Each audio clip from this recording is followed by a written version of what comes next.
சார்ந்த கேள்வினால அப்படியே ஒன்றும் இல்லை, சொல்லுங்கய்யா சொல்லுங்க. ஒரு சரி. 4-5 வருஷத்துக்கு முன்னாடி வந்து நம்ம நான்வெஜ் அவாய்ட் பண்ணோங்க. நான் 5 வருஷம் முன்னாடி நான்வெஜ் அவாய்ட் பண்ணீங்களா? ஆமா ஆமா. ஓகே. முதல்ல சாப்பிட்ற பழக்கம் இருந்தது. அப்புறம் பெருமானாரை போய் பார்க்க நம்மளை அறியாம அது வேணாம் அப்படின்னு இந்த தேதியில இருந்து விடணும்னு இல்லை, ஆனால் எப்போ விட்டோம்னு தெரியாத மாதிரி அது அந்த பழக்கம் விட்டு போயிடுது. சரிங்க. அதுக்கப்புறம் மொத்த ஃபேமிலியே சாப்பிட்டுட்டு தான் இருந்தோம். அப்புறம் என்னைய பார்த்து நானே சாப்பிடல அப்படிங்கும், அம்மா ஸ்டாப் பண்ணிட்டாங்க. அம்மா ஸ்டார்ட் பண்ணிட்டாங்களா? ஸ்டாப் பண்ணிட்டாங்க, சாப்பிட்றது இல்லை. அம்மா நிறுத்திட்டாங்க. நிப்பாட்டிட்டாங்க, இல்லை. எத்தனை வருஷத்துக்கு முன்னாடி? நான் நிப்பாட்டின அடுத்த மாசத்துல இருந்தே அவங்க 4-5 வருஷமா சாப்பிட்றது இல்லைங்க. உங்கள் மதர்? ஆமாம், என்னோட அம்மா. ஓகே. அந்த காலகட்டத்தில் எனக்கு திருமணம் ஆகலை. இப்போ திருமணம் ஆயிடுச்சு. என்னுடைய மனைவியும் சாப்பிட்ற பழக்கம் உள்ளவங்க. சரிங்க. அவங்க திருமணம் காலம் நிச்சயார்த்தம் ஆனோடனே நம்ம இந்த மாதிரி சாப்பிடல அப்படின்றத சொன்னேன். சரிங்க. ஆனால் அவங்க சாப்பிட வேணாம்னு நான் சொன்னது இல்லைங்க. ஆனால் பட் அவங்களாவே பழக்கத்தை அவங்க நிறுத்திட்டாங்க. ஓகே, நல்லது. ஆமாம். இப்போ என்ன கேள்வின்னா, நான் உங்கள்கிட்ட பர்சனலாக கேட்கணும் அப்படின்னு நினச்சேன். அது என்னன்னா, அப்பா வந்து ரொம்ப பெரியமா சாப்பிடுவாரு. உங்கள் ஃபாதர்? என்னோட அப்பா. ஆமாம் ஆமாம். சரிங்க. அவர் இப்போ நாங்கெல்லாம் சாப்பிடல. எனக்கு ஒரு பாப்பா, பொம்பளை பிள்ளை இருக்கு 2 வயசுல. நாங்க 2 பேரும் சாப்பிடாதனால கருவுல இருந்தே அந்த பொண்ணும் அந்த பாப்பாவுமே சைவம் தான். அந்த பிள்ளையும் நாங்க இது வரைக்கும் கொடுத்ததில்ல. சரிங்க ஐயா, சரிங்க ஐயா. ஆமாங்கய்யா. இப்போ அப்பா வந்து நாங்கெல்லாம் சாப்பிடல, வீட்டுல குழந்தையும் இருக்கு, அதுவும் சாப்பிடலன்றதுனால அவர் வீட்டுல சாப்பிடக்கூடாதுன்னு நினைக்கிறாரு. சரிங்க. ஆனா இப்போ வெளியில எங்கேயாவது போறப்பெல்லாம் சாப்பிட்டுக்கிறாருங்க. சரிங்க ஐயா. பட் அவருக்குள்ள அந்த அது சாப்பிடல. நம்ம வந்து ஒரு விஷயத்த விளங்கிக்கிறோம், அது சாப்பிடாம இருக்கும், நமக்கு அது பெயின்ஃபுல்லா இல்லைங்கய்யா. சரி. அவருக்கு இதை பத்தி எதுவுமே தெரியாது. அவருக்கு இதை பத்தின எந்த புரிதலும் இல்லை, இந்த பாதை பத்தின எந்த விவரமும் இல்லை அந்த ஆன்மாக்கு. But he have some pain. அவருக்கு அது கொஞ்சம் பெயின்ஃபுல்லா இருக்கு. சரிங்க.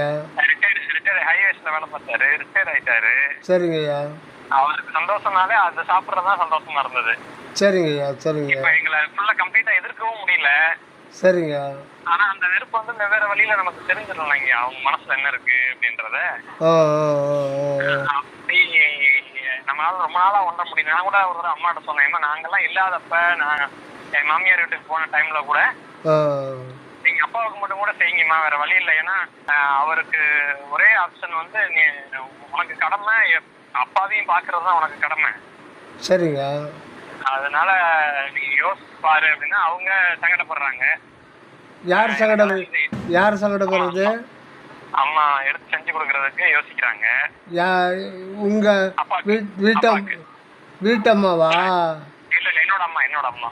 அவங்க செய்ய வேண்டாம்னு பாக்குறாங்களா? அவருக்கு அப்பாவுக்கு எடுத்து கொடுக்கறதுக்கு யோசிக்கிறாங்க. இல்ல செய்யலாமான்னு யோசனை பண்றாங்களா? இத நீ மறுபடியும் செய்யணுமான்னு யோசனை பண்றாங்க. சரிங்க ஐயா, சரிங்க. அதாங்க. இப்போ அவர் அப்படியே விட்டாலும் அவருக்கு ஒன்றும் புரியாது. அவருக்கு ஒரு விரக்தி, ஒரு விதமான கோபம். வயசான காலத்துல இப்படி நம்ம திருமண கூட சாப்பிட முடியல. சரிங்க. அப்படிங்கிற அந்த ஏக்கம், இது எல்லாமே இருக்கு அவருக்கு. சரிங்க, சரிங்க. அது இந்த பொருளுக்கு வந்துட்டு அந்த வலி இருக்காது, அது ரொம்ப லேட் ஆயிடுங்க. சரிங்க. ஆனா அப்படியெல்லாம் அது நம்ம கையில இல்லைங்க, அது இன்னொரு செய்யறது. இப்போ வரைக்கும் அதுக்குள்ள எதுவும் வரல. இதை பத்தின விஷயங்கள் அவருக்குள்ள போகவும் இல்ல. சரி, நான் இதுக்கு என்ன இது பண்றது? எனக்கு அம்மாட்ட வந்து நீங்க சும்மா எடுத்து செஞ்சு கொடுங்கம்மா அப்படின்றது சொல்றது கூட ஒரு மனத்துல ஒரு உறுத்தல். ஏன்னா அது எப்படின்னா உயிர் போல தானேங்க. சரிங்க, சரிங்க, சரிங்க. அதனால இந்த உறுத்தல் இருக்கு. அப்பா வந்து கோயிலுக்கெல்லாம் போவாரா? அவரு எனக்கு குலதெய்வம் வந்து மதுரை அழகருங்க. இல்ல கோயிலுக்கெல்லாம் போவாரா? பக்தி ஏதாவது இருக்கா? இல்ல கடவுள் அந்த அழகரை மட்டும் அழகர் 18ஆம் படியான தான் எங்களுக்கு குலதெய்வம். அந்த குலதெய்வ வழிபாடு மட்டும் செய்வாரு. பெருசா வேற எந்த கோயிலுக்கும் போக மாட்டாரு. கோயிலுக்கு போக மாட்டாரு, பெருசா விரும்பிக்க மாட்டாரு. ஆமா, போக மாட்டாரு. ஓ, அதான் கடவுள் கடவுள் நம்பிக்கை. ஆமா ஆமாங்க. கடவுள் நம்பிக்கை இல்லை, கடவுள் நம்பிக்கை. எங்களோட நாங்க இப்ப போறோம்னா எங்களோட வரணும்னா அதெல்லாம் வருவாரு. சரிங்க, அதில் ஒன்றும் இல்லை. இப்போ அதாவது சாப்பிட்றவர் அது ஒன்றும் பண்ண முடியாது. நீங்கள் சொல்லி பார்த்துட்டீங்களா அது சாப்பிட்றது தவறுன்ட்டு? அதெல்லாம் சொல்லி பார்த்துட்டீங்க. சரிங்க, அதாவது ஒரு துன்பம் வருகின்ற பொழுது தான், ஒரு துன்பம் இறைவன் கொடுக்கின்ற பொழுது நம்ம எதையுமே சிந்திக்க வைக்கிறார் கடவுள். அந்த துன்பம் கூட ஒரு லிமிட்டாக இருக்கும்போது நம்ம அதில் எப்படியாவது லிபரேட் ஆகிரும், மருந்து சாப்பிட்டு நம்ம சுதந்திரத்தால். அதனால் வந்து நம்ம அப்படியே இருந்துடுறோம். ஆனால் இந்த வாழ்க்கைன்றது அது இது இந்த பிறவியோட முற்றுப்புள்ளி வைக்க முடியாது. சில பேர் கேட்பாங்க, நீ என்ன, எங்கள் மாமா கூட கேட்பாரு. ஏன்னா ஒரு உதாரணத்துக்கு சொல்கிறேன், நான் அவர்கிட்ட எல்லாம் சாப்பிடாதீங்க, அத்தை பையன்தான், வயசு ரொம்ப மூத்தவர், அதெல்லாம் சாப்பிடாதீங்க, அதெல்லாம் பாவம், அடுத்த பிறவியில் வந்து இதை அது நமக்கு பெரிய துக்கத்தை உண்டு பண்ணணும்னு சொன்னால் அவர் சொன்னார், அடுத்த பிறவி நாம் பிறக்க போகிறோன்னு பார்த்துன்னுக்குறோம்மான்னார். அடுத்த பிறகு நம்ம பிறக்க போகிறோம் நான் பார்த்துக்கிறோம்மான்னு சொல்லிட்டு, இந்த மாதிரி ஒரு கருத்து இருக்கிறவங்களுக்கு நீங்கள் வந்து ஒரு சரியான ஒரு ரிப்ளை கொடுக்கணும். சரிங்க. எப்படி கொடுப்பீங்க? இப்போது பிறவியே நம்ப மாட்றாங்க, அப்படிதான் எல்லாருமே. இப்போ நம்ம இது ஒரு கொஞ்சம் இங்கே என்ட்ரு ஆகிறதுக்கு முன்னாடியே நமக்கு இப்போவும் சரி, நமக்கு முன்பிறவி நமக்கு தெரியுதா? வடலூருக்கு வர்றோம், வரலாறு பாட்டு படிக்கிறோம், நமக்கு முன்பிறவி தெரியுதா? தெரியல. நம்ம அடுத்து பிறக்க போகிறோன்னு நம்ம தெரியுதா? எதில் ஒரு நம்பிக்கை தான். புல்லாகி பூடாய் புழுவாய் பாடிட்டு எல்லா பிறப்பும் பிறந்திழைத்தேன் அவர் சொல்கிறார். அவர் பொய்யா சொல்ல போகிறார் மணிவாசகர். அவர் அனுபவத்தை சொல்கிறார். அவங்களுக்கு வந்து அனுபவம், அது நமக்கு வந்து அனுபவம் இல்லாமே அந்த பாட்டு படிக்கிறோம். ஒரு நம்பிக்கையில் தான் படிக்கிறோமே தவிர நமக்கு வந்து அதை பற்றி ஒன்றும் தெரியாது. காரணம் அறியாமை, இன்னொன்று இறைவனே திரையை போட்டு மறைச்சிடுறார். ஆனால் இது வந்து விசாரத்தின் மூலம் நாம் தெரிஞ்சுக்கணும். எப்படி விசாரம் பண்ணுவீங்க? எப்படி மற்றவங்களுக்கு சொல்லுவீங்க? பிறவி இருக்குதுன்னு எப்படி நீங்கள் மற்றவங்களுக்கு உறுதிப்பட சொல்லுவீங்க? இப்போது நீங்கள் பிறந்திருக்கீங்க, அடுத்து நம்ம பிறகு பிறக்க போகிறோன்னு நம்ம பார்த்துருக்கோமான்னு கேட்கனார்ல அவரு. இப்போ இந்த பிறவி எடுத்தது அவர் எதனா அவர் எதிர்பார்த்தாரா? இப்போ உங்களை கேட்குறேன், நீங்கள் பிறக்க போகிறீங்க, உங்கள் டேட்டா எந்த வருஷம் பிறந்தீங்க? 74ங்களா? 93.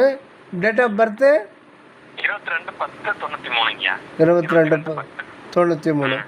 உங்களுக்கு வந்து அந்த கருப்பையில் வந்து இருக்கும்போது குழந்தை அசையும் கொல்லுமே தவிர வெளியில் வந்த பிறகு அதுக்கு தனி சுவாசம் ஏற்படும் போது தான் அதுக்கு உணர்வே கிடைக்கும். உள்ளே வந்து ஒரு ஸ்பரிச உணர்வு அது பிண்ட தேகத்துக்கு இருக்குமே தவிர அது வந்து அந்த முழு உணர்வுக்கு வர்றது வெளியில் வரும்போது தனி சுவாசம் வரும், அப்போ தான் கிடைக்கும். இப்போ இந்த பிறவி பிறக்க போகிறோம், இன்னாருக்கு பிறக்க போகிறோன்னு நீங்கள் ஏதாவது முன்னாடி பிளான் பண்ணீங்களா? அப்போது பிளான் பண்ணாமல் எப்படி வந்தீங்க? தற்செயலாக வந்துட்டீங்களா? அதை விட்டுடுங்க. இப்போ கடவுள் பக்கம் போக வேண்டாம். இப்போ நம்ம இருக்கிறது, ஆமாம், இந்த அறிவு வச்சே இப்போ கடவுள்கிட்ட போக வேண்டாம், வரலாறுகிட்ட போக வேண்டாம், மணிவாசகர்கிட்ட போக வேண்டாம். இப்போ நீங்கள் பிறக்க போகிறது, இப்போ உங்களுக்கு ஒரு லைஃப் வந்துருக்கு இல்லையா?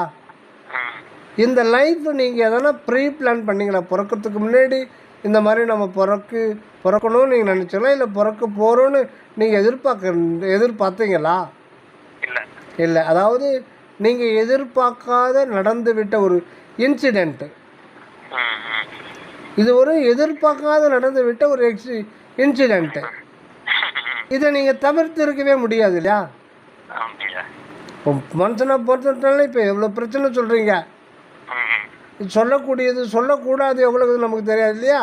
இருக்கும். ஒவ்வொருத்தருக்கும் 1008 பிரச்சனை வச்சுருக்கான், வெளியிலேயே சொல்ல முடியாது. எவ்வளோ வாழ்க்கையில் எவ்வளோ துன்பம் அடிப்படுறோம். ஒரு நாளைக்கு 3 வேளை சாப்பாடு தேவைப்படுது. அதுக்காக ஓடுறோம், ஓடிடுறோம், உழைக்கிறோம், பணம் வேணும். அந்த பணம் வேண்டுறதுக்கு எவ்வளோ தடை வருது, எத்தனை பேரை மீட் பண்ணுறோம், சந்திக்கிறோம். இந்த பிரச்சனைலாம் எதுக்கு? பிறந்ததுனால தானே. இந்த பிறப்பை நீங்கள் இங்கே வருவிக்க விட்டுறதை நீங்கள் தவிர்த்துக்க முடியுமா? நீங்கள் மறுத்தாலும், நீங்கள் விரும்பினாலும், விரும்பாவிட்டால் நீங்கள் இருந்து தானே இருக்கிறீங்க. கரெக்டுங்களா? நீங்கள் விரும்பினாலும் விரும்பி விட்டாலும் இந்த உயிர் இருந்துக்கின்னு இருக்கு. உயிர் இயக்கம் உணர்வு நீங்கள் இருக்கிறது இல்லை, அதுவாக விளங்கிக்கிட்டே இருக்கு. அதுவாக விளங்கிட்டு இருக்கு, உங்களால் தடுக்கவே முடியாது. அதை பற்றி நம்ம சிந்தனை பண்ணுறதில்ல. அதாவது இந்த பிறவி நீங்கள் எடுத்தீங்களா, அதுவாக வந்துடுச்சா?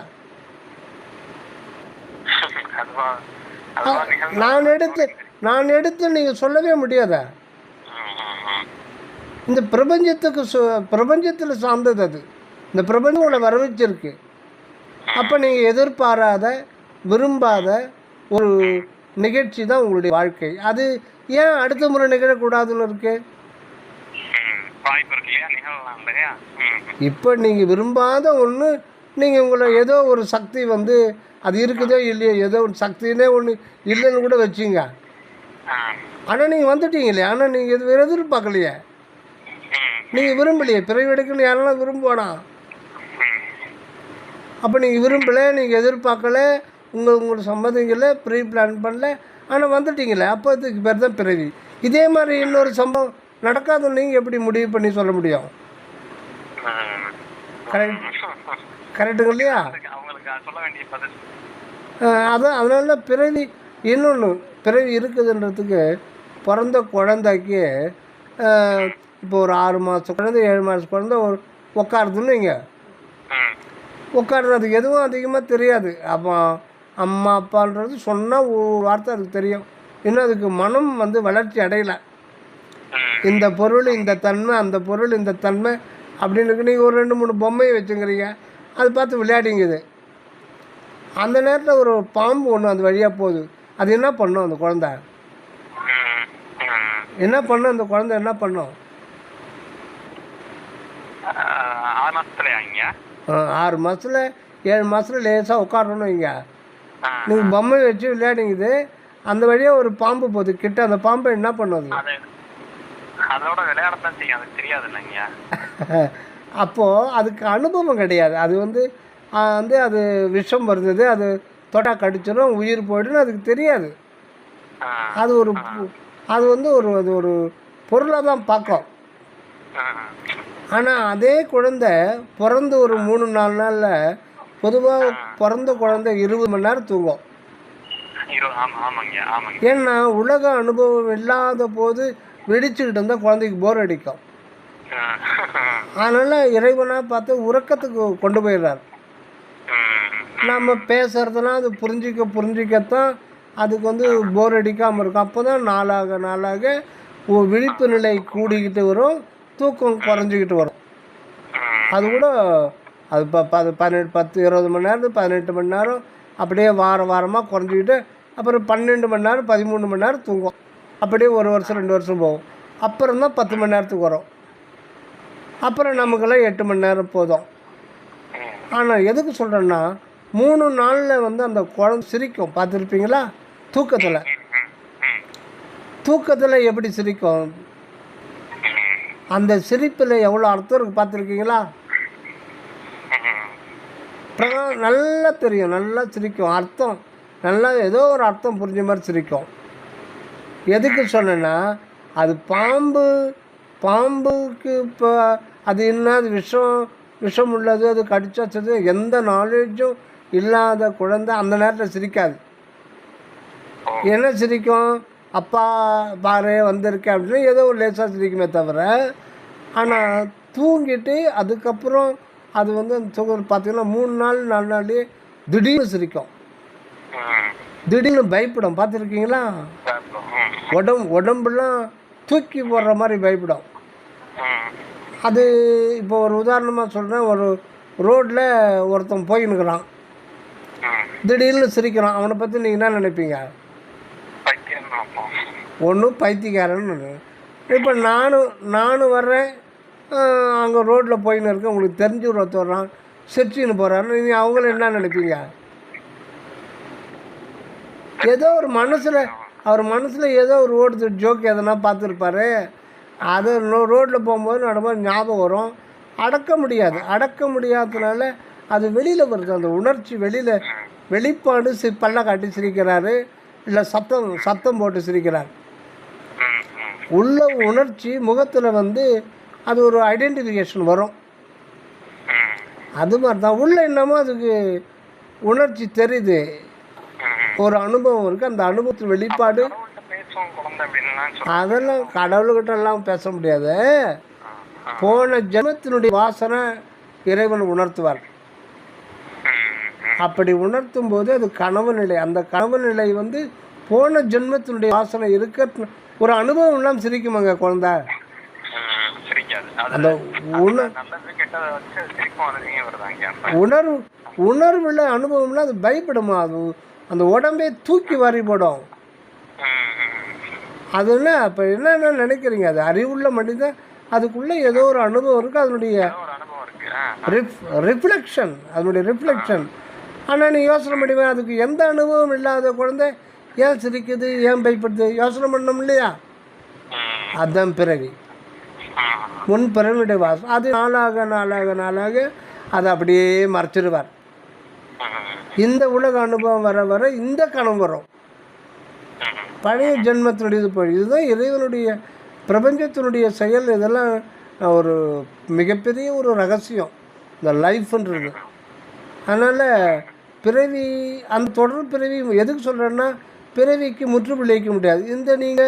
நீங்கள் சாப்பிட்ற இந்த அசைவம் சாப்பிட்றாங்கன்னா, ஒரு ஆட்டுக்கறி சாப்பிட்றாங்கன்னா, அது முன்னாடி ஒரு காலையில் எவ்வளோ கொலை பண்ணியிருப்பான், துடிக்க ரத்தம் சிந்தி அது கதறி உயிர் இருக்கணும் இல்லையா?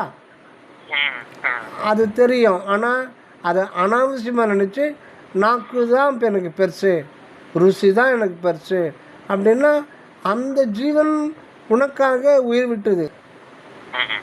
அதை எத்தனை பேர் சாப்பிட்றோம், உனக்கு ஆட்டோமேட்டிக்காக ஷேர் ஆகிடும். அதனுடைய துன்ப அவஸ்தை இப்போ நம்ம பேசுகிற பேச்சு இங்கே இப்போ அடியேன் பேசுகிறேன், நீங்கள் அங்கே செல்லு வச்சுக்கிறீங்க. ஒயர் இருக்கா? இது எலக்ட்ரோ மேக்னெட்டிக் வேவ்ஸில் இது ஹேண்ட் ஓவர் பண்ணுற ஒரு சிஸ்டத்தை இந்த செல்லில் வச்சுருக்கான் நம்ம பேசுகிறது. அதே மாதிரி தான் அந்த ஜீவன் மரணத்தின் போது கொலைப்படும் போது அதுபட்ட துன்ப அவஸ்தை பிரபஞ்ச வெளியில் கலந்துரும். நம்ம எண்ணமும் கலக்கும்.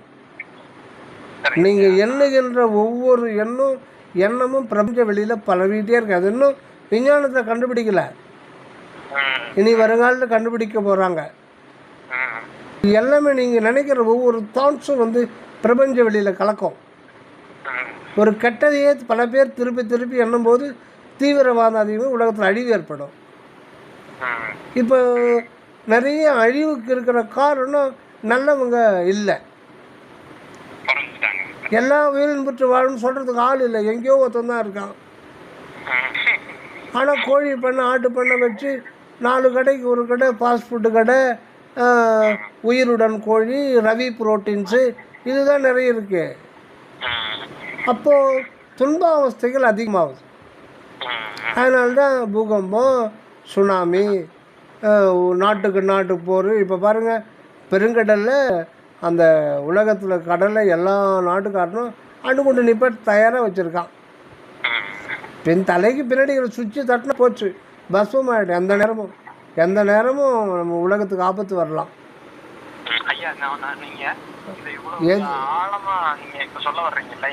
ஆமாம், இதுல எனக்கு ஒரு கேள்வி வருது. கேள்வியா என்னன்னா, எனக்கு தெரிஞ்ச எனக்கு வேண்டிய இஸ்லாமியர்கள் நண்பர்கள் இருக்காங்கய்யா. ஆமா, ஒழுக்கம்னா பொதுவா ரொம்ப அந்த அவங்க ஏக இறைவனுக்கு அடங்கி ஒடுங்கிறதுல நல்ல ஒழுக்கம் பெருமகனார் சொன்ன விஷயங்கள் எல்லாமே கிட்டத்தட்ட ஒத்து வருங்கய்யா. அந்த கொள்கைகள் எல்லாமே. சரிங்க. அவங்க என்ன சொல்றாங்க, இந்த உயிர் வந்து இதுக்கு வந்து தெரியும், இப்போ இது வந்து அந்த உயிருக்கு தெரியும் மனிதனுக்காக தான் படைக்கப்பட்டிருக்கோம் நம்ம அப்படின்றது தெரியும். அந்த உயிர் தெரியுமா? அந்த உயிருக்கு அதுக்கு பகுத்தறிவே இல்லையே, அதுக்கு எப்படி தாட்ஸே வராது, அதுக்கு எண்ணமே. இது இறைவனோட படைப்பு.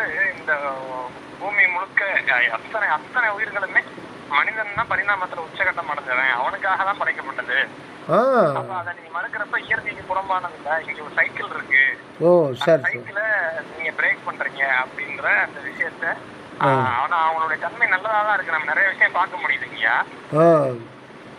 அந்த ஒழுக்கத்துலதான் இருக்கிறாங்க. ஆனா இந்த அசைவம் சாப்பிடுறதுக்கு இப்படி ஒரு காரணங்கள் சொல்றாங்க. இது எப்படியா நம்ம விளங்கிக்கிறது? சாதியும் மதமும் சமயமும் பொய் என ஆதியில் உணர்த்திய அற்பரும் ஜோதி. சாதியும் மதமும் சமயமும் காண ஆதி அனாதியாம் அற்பரும். அதாவது நம்ம நாக்குக்கு அடிமையாயிட்டோம், அதுக்கேற்ற மாதிரி வேதாகமங்களை உருவாக்கிக்கிறது. கடவுள் சொன்னாருன்னு சொல்லிட்டு கடவுளில் நாயும் வாழ வந்திருக்கு, நானும் வாழ வந்திருக்கேன்.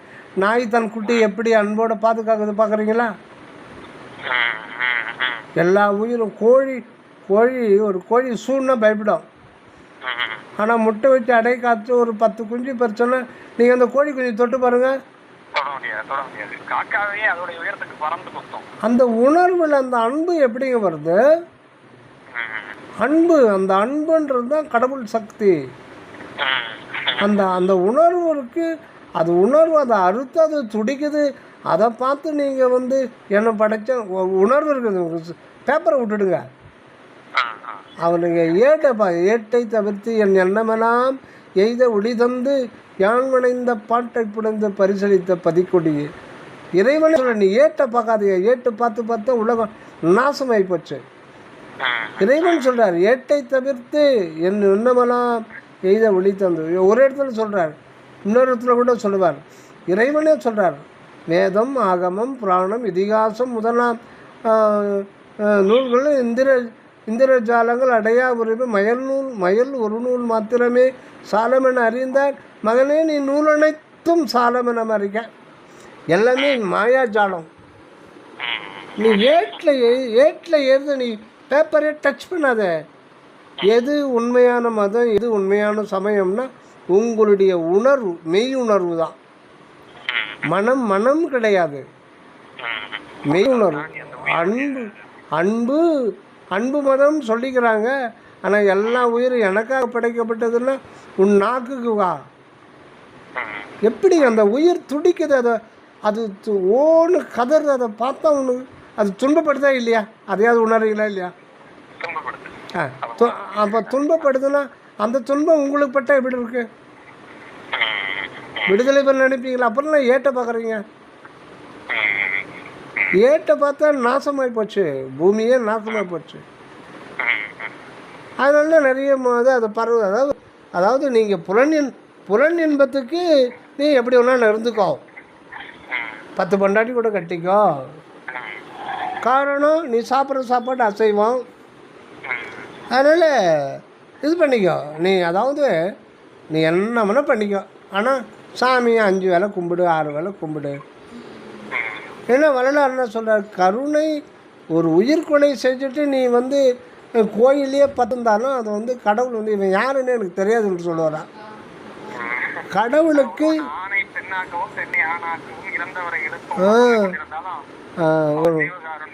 ஒரு உயிரை கொன்று அதை சாப்பிடுவானா அவனை ஞானி என கூற ஒண்ணாதே. எவ்வளோ பெரிய ஞானியாகட்டும் இருக்கட்டும், ஆனால் ஒரு உயிரை கொன்று புலால் உணவு சாப்பிட்றான்னா அவனை ஞானி என கூறாதுன்னா அப்புறம் என்ன? அஞ்ஞானின்னு தான் அர்த்தம். அவன் புலையன்னு தான் அர்த்தம். அவன் ஞானி கிடையாது. ஒரு ஞானிக்கு அந்த நிலைமையில நமக்குலாம் என்ன, சாப்பிட்றவங்க சாப்பிட்டு இப்போ சாப்பிட்ற அதுக்கு அனுபவிச்சு தான் சொன்னேன். கொன்றால் பாவம், தின்றால்னா அனுபவித்து தான் தீக்கணும், வேறு வழியே கிடையாது. அது திருக்குறளை விட வாங்க ஒரு இது. திருக்குறளில் முருகன் சொல்லியிருக்காரா, கோவிந்தான்னு சொல்லியிருக்காரா, நாராயணான்னு சொல்லியிருக்காரா, சிவம்ன்ற வார்த்தை வந்திருக்கா? மெய்ப்பொருள், மெய்ப்பொருள், அவ்வளோதான். மெய்ப்பொருள் ஒன்றுங்க. அன்பு, கொல்லாமை, புலால் மறுத்தல், புலால் உண்ணாமை சொல்லலை. புலால் உண்ணாமைன்ற வார்த்தையை விட மறுத்தல்றது இமிடியேட், இப்போவே விட்டுருது. ஏன்னா அண்ணாத்தல் செய்யாது அலறுன்றார். ஊன் உண்ண அண்ணாத்தல் செய்யாது அலறு. நரகம் உன்னை வெளியில் விடாது. நரகம்னா எங்கேயும் இல்லை, இந்த பிறவிலேயே அந்த நரகத்தை நம்ம பார்க்குறோமே. எத்தனை பேர் நரகத்தில் இருக்கிறாங்கன்னு நம்ம கண்ணுக்கு எதிர்க்க பார்க்குறோமே. அதனால் அதுதான் உண்மை, அது யாரும் தடுக்க முடியாது. அப்படி நரகத்துக்கு போகணுன்னு இருந்தால் அதை அனுபவிச்சுட்டு தான் அடுத்த பிறகு தான் அது ஒரு புத்தி வரணும்னா அப்படியே இருந்தால் ஒன்றும் பண்ண முடியாது. வருமுன்னு காக்கணும்னா இப்போயே விட்டுடு, அப்புறம் பார்த்துக்கலன்னா ரைட்டு. அதுக்கும் பிரபஞ்சம் சம்மதி தான். நீ பட்டு தெரியவா, அது ஒன்றும் பண்ண முடியாது. நீங்கள் உங்கள் அப்பாவுக்கு ஒரு உதவி செய்யணும் அப்படின்னா இதுதான் உதவி. புலால் உண்ணாது, அதுதான். நீ சாப்பிட்டு ஒன்றும் பண்ண முடியாது. அதாவது கொலை புரிந்து புலை நுகர்வார் எல்லாம் உறவினத்தார் அல்லர், அவர் புற இனத்தார். அவங்க ரிலேஷனே கிடையாதுட்டார். ரிலேஷன் கிடையாது. அம்மா அம்மா அப்பா இருக்கிற அந்த இறுக்கம், அந்த வெட்கை, அந்த வெளிப்படாத அந்த கோபம் இருக்குல்ல, நம்மளுடைய கணக்குக்கு வராதா? அது நம்மளால தானே இங்க அது ஏற்படுது. எது? இப்ப அவருக்கு அந்த விரக்தி இருக்குல்ல இங்க உள்ளத்துல, வயசான காலத்துல நம்ம விரும்பினதை சாப்பிட முடியல அப்படின்ற விரக்தி ஒரு கோபம். அதை என்ன விட்டு வேறு வழி இல்லைங்க. நீங்கள் சொல்லி பாருங்கள், மீண்டும் மீண்டும் சொல்லி பாருங்கள். அதுக்கப்புறம் அந்த ஜீவன் அதாவது எப்படி பிரபஞ்சம் இருக்குன்னா, நமக்கு லிமிட்டான துன்பம் வந்தால் நம்ம சால்வ் பண்ணிக்கிறோன்னா அது ஒரு வகை. எப்போ ஒருத்தர் ஐயோ இதெல்லாம் பாவம்ன்ற ஒரு சிந்தனை வருதுன்னா, அளவுக்கு மீறி துன்பம் அந்த துன்பத்திலிருந்து விடுதலை பெற முடியாத ஒரு நிலை அதுக்கப்புறம்தான் அவன் சிந்திக்க ஆரம்பிக்கிறான் சுயமாக. ஒன்றும் இல்லைங்க. இப்போ என்னுடைய ஃப்ரெண்டை ஒரு பேர் சொல்ல விரும்பல. அவருக்கு 2 அண்ணன் 2 பேர். குடும்பத்தில் ரொம்ப அண்ணன் தம்பின்னா ரொம்ப அவ்வளோ பாசம். இவருக்கு அண்ணன்னா அவ்வளோ பற்று. ஒருத்தர் ரொம்ப காலமாக நோய்வாய்ப்பட்டு எவ்வளோ செலவு பண்ணியும் மருத்துவ செலவு பண்ணியும் கடைசியில் அவரை காப்பாற்ற இறந்துட்டார். அதில் இவர் விரக்தி ஆகிட்டு ரொம்ப அண்ணன் மேலே வச்ச பாசத்தினால அதுலேருந்து மீள முடியாமல் அப்புறம் கொஞ்சம் கொஞ்சமாக மீண்டு வந்தார். ஒரு 3-4 மாதத்தில் இன்னொரு அண்ணன் ஏதோ ஒரு பிரச்சனையில் சின்ன விஷயம் தூக்கு மாட்டிட்டார். இந்த முறை அவரால் அதிலேருந்து மீள முடியல. அண்ணன் ஸ்கூலில் படிச்சுன்னு இருக்கார், 11ஆவது என்னவோ. ஸ்கூலுக்கே போகல, ஒரு 15 நாள் ஸ்கூலுக்கு போகல. அந்த ஒரு தனிப்பட்ட ஒரு அறையில் உட்காந்து அவரால் ஒன்றும் பண்ண முடியல. அது என்ன இப்படி ஒரு வாழ்க்கையா? இந்த மாதிரி வாழ்க்கை நமக்கு தேவையா? ஒரு கடவுளை அது ஒரு சிவபுராணம்லாம் படிப்பார். அந்த மாதிரி அது திட்டமாக வச்சுருந்தார். ஆனால் ஒரு பந்த பாசத்தை உருவாக்கிட்டு அண்ணன் கூட படிக்கிட்டு இந்த பிரபஞ்சம் பிரிச்சிடுச்சே. இதுதான் வாழ்க்கையா? இப்படி தான் இருக்குமா இந்த வாழ்க்கை? என்னத்துக்கு இது? ஏன் வருது இந்த சோதனை? ஏன் வருது? ஏன் இப்படி ஒரு நிகழ்ச்சி வருது அப்படின்னு வீட்டுக்குள்ளே ஒரு பழைய சேரில் உட்காந்துக்கிட்டு இந்த இருட்டு அறையில் பகலில் தான் இருந்து அப்படியே தலையை நிமித்தி அப்படியே ஆழ்ந்து ஏன் இந்த மாதிரி ஏன் வருது அப்படின்னு அவங்க வீட்டு மேலே பறனையிலேருந்து ஒரு புத்தகம் கீழே பொத்து, உண்மையாக நடந்த சம்பவத்தை சொல்கிறேன். ஒரு புக்கு பொத்துன்னு கீழே விழுது. அது அவங்க தாத்தா படிச்சதோ அவங்க அப்பா யார் படிச்சதோ அது அப்படியே பறனை மேலே பொத்துன்னு கீழே விழுது. கீழே விழுந்தது விரிச்சிக்கிச்சு, அதாவது ஓப்பன் ஆகி கீழே விழுது. அப்புறம் பார்த்தா திருக்குறள் மேலே திருக்குறள் ஓப்பன் ஆகி கீழே விழுற அப்படியே எடுக்கிறார். அதை கலைக்காமல் அப்படியே எடுக்கிறார். எடுத்து பார்த்தா அதில் புலால் மறுத்தல் அந்த வருது. இந்த துன்பத்துக்கு என்ன காரணம்ன்றத அதில் சொல்லுது. புலால் சாப்பிட்றதுனால்னா இன்றைக்கி நம்ம அனுபவிக்கிற துன்பத்துக்கு ஒரே ஒரு பெரிய காரணம் முதல் காரணம் புலால் தான். அது அவங்க சாப்பிட்ருக்காங்க, அது வருது, நீயும் சாப்பிட்ருக்க. அதுக்கப்புறம் தான் இவர் வர்றார். இதெல்லாம் வந்து இறைவனே காட்டி கொடுக்குறாரு. அதாவது அளவுக்கு மீறி துன்பம் வந்துட்டு இது ஏன்னு சொல்லிட்டு நம்ம கேட்குறோம் பாருங்க, அப்போ தான் அந்த பிரபஞ்சம் ரெஸ்பான்ஸ் பண்ணி நம்முடைய கண்ணை திறக்குது. இதுதான் வந்து நீங்கள் மதம், உண்மையான மதம் அந்த உணர்வில் தான் உதயமாகுது. ஏட்டில் இல்லை உணர்வில் கேட்குது. எதுக்கு என்ன காரணம் அது உள்ளது. இதுதான் பிரபஞ்ச சக்தின்றது எல்லாம் அதனுடைய கண்ட்ரோலில் இருக்குது. அது கேட்கும்போது அது கொடுக்கும். நீங்களாம் ஏதாவது பேப்பரில் பார்த்து அது சொல்லிக்குது எனக்காக தான் இறைவன் மொத்தத்தையும் படிச்சிருக்காருன்னா அப்போ என்ன இது? அப்போ அது ரொம்ப அநியாயமாக இல்லை? ஒரு ரொம்ப கஷ்டமாக இருக்குது இந்த மாதிரி வார்த்தைகள்லாம் என் வேதத்தில் இருக்குதுன்னு சொல்கிறது கேட்கறதுக்கே கஷ்டமாக இருக்குது. அதெல்லாம் பழைய இதில் புத்தர், சமணருடைய சமண மதம் ரொம்ப ரொம்ப பழமையானது. இது மகாவீரர்லாம் வந்து புத்தர் சமகாலத்தில் முன்ன பின்ன இருந்தவங்க. அவர் 27ஆவது தீர்த்தங்கரர்னு சொல்கிறாங்க. அதுக்கு முன்னாடி ரொம்ப ரொம்ப பழமையான சமணம். அதில் வந்து ஜீவகாரணம் தான் முதல் ஒழுக்குதான். அதெல்லாம் ரொம்ப பழமையானது எடுத்து பாருங்கள். சைவம் சைவம் சைவம் ரொம்ப ரொம்ப பழமையானது. இந்தியாவில் அதாவது குறிப்பாக தென் பகுதியில இருந்து தான் ரொம்ப சைவத்தை இந்த அளவுக்கு ரொம்ப முதன்மைப்படுத்தி சொல்றது நம்ம மட்டும்தானாங்க? இல்லை எல்லா உலகம் பூரா பழகி இருக்காங்க? ஆமாம், இது சைவத்தில் தான் இதை பற்றி சொல்லியிருக்கு. இப்போ சைனாவில் புத்த மதம் ஃபுல்லாக புத்த மதம் தான். பட் அங்கே ரூலிங் பார்ட்டி கம்யூனிசம். அவங்க ஃபாலோ பண்ணுறது புத்தர் சொன்னது ஜீவகாருண்யம். புத்தரை சிலையாக்கி வச்சுட்டாங்க. அவர் சொன்ன கருத்தில் காற்றுல பறக்க விட்டாங்க.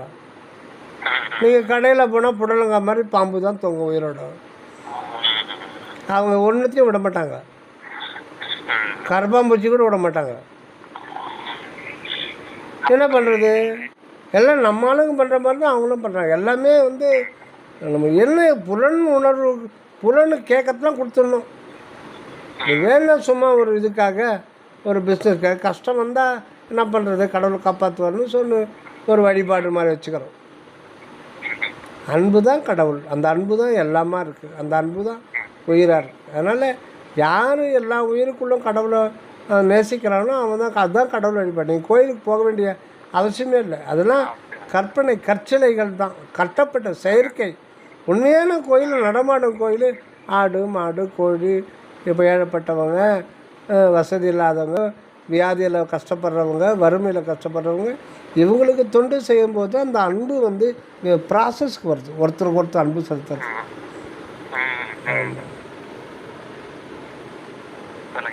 சரி, அதனால் சொல்ல வேண்டியது நம்ம கடமைங்க. அதை ஏற்பிக்க செய்கிறதுக்கு அது வந்து பிரபல அனுமதி கொடுக்கணும். ஆனால் நம்ம சொல்லிகிட்டு இருக்கணும். நீங்கள் வேறு ஒன்றும் சொல்லிடுறீங்க, அவ்வளோதான். அதுக்கு மேலே வந்து நீங்கள் இறைவன்கிட்ட வேண்டிங்க, வேறு ஒன்றும் இல்லை. அதுக்கு வந்து நீங்கள் வந்து அதுக்கு என்கரேஜ் பண்ணுறதுலாம் அது எப்படி நம்ம சொல்ல முடியாது. உங்களுக்கு என்ன உணர்த்துறாரோ அது சொல்லுங்கள், அது செய்யுங்க. ஆனால் அவங்க அதாவது புலால் சாப்பிட்றவங்களுக்கு அது சைவத்தில் இருக்குது. அதாவது ஒரு ஆட்டுக்கறி அந்த ஸ்லாட்டர் ஹவுஸ் வச்சுங்கிறான்னா அந்த முதலாளி, அவன் அங்கே வேலை செய்கிறவன், அந்த கணக்கு புள்ள, அதை விற்கிறவன், அதை வாங்குறவன், அதை சமைக்கிறவன், சமைக்கிறத பரிமாறுறவன், சாப்பிட்றவங்களுக்கு தண்ணி வைக்கிறவன், மொத்த பேருக்கும் பாவம் ஷேர் ஆகும். அதுக்கேற்ற மாதிரி. ஆமாம், இது வந்து சைவத்தில் இருக்குது. நான் சொல்ல, எனக்கு ஒரு சிவனடியார் சொன்னார், மொத்த பேருக்குமே அதில் பங்கு உண்டு. ஒன்றும் இல்லை, அண்ணாத்தல் செய்யாத அலறுன்ட்டார் திருவள்ளுவர். உண்ண அண்ணாத்தல் செய்யாத அலறு, நரகம் வெளியில் விடாது. அப்புறம் அவங்க விருப்பம். வேறு நரகத்துக்கு நம்ம போகிறதுக்கு தயாருன்னா சாப்பிட்டோம், நாக்கு சொல்கிறதுக்கு கேட்கட்டும். நரகத்துக்கு போகிறதுக்கு தயாருன்னா நாக்கு சொல்கிறத கேட்கட்டும். பயந்தா வள்ளுவர் சொல்கிறத கேட்கட்டும். ஆமாம் ஆமாம், அதான் ஒருத்தருக்கு செய்ய முதல் உதவி புலால் உண்ணாதே. ரெண்டாவது உதவி கடவுளை வெளியில் தேடாது உனக்குள்ள பார். அதான் அடுத்தது. அதுதான் முதல் உதவியில் ஃபஸ்ட்டு பார்ட்டு, செகண்ட் பார்ட்டு. ஆமாம், கடவுள் சிந்தனையை தூண்டி விடுறதும், புலால் உண்ணாதுன்னு சொல்கிறதும், உண்மையில் பசித்தவங்களுக்கு நம்மால் ஆன உதவி செய்யறதும், நம்ம சூழ்நிலைக்கு நம்ம வருமானத்துக்கு மாதிரி வஞ்சனை இல்லாமல் செய்கிறதும், இதுதான் நம்ம வந்து மேலேற்றம். துன்பத்திலிருந்து நமக்கு விளக்கு அளிக்கும், வேறு எதுவும் விளக்காது. பிறப்பிறப்புக்கு முற்றுப்புள்ளி வைக்கிறோம். நான் பிறவி நம்பலைன்னா போட்டோம், அதை ஒன்றும் பண்ண முடியாது. சரி சரிங்க, நன்றி நன்றி நன்றி. தயவு தயவு தயவு தயவு நன்றி. நான் குட் நைட். தயவு தயவு தயவு தயவு.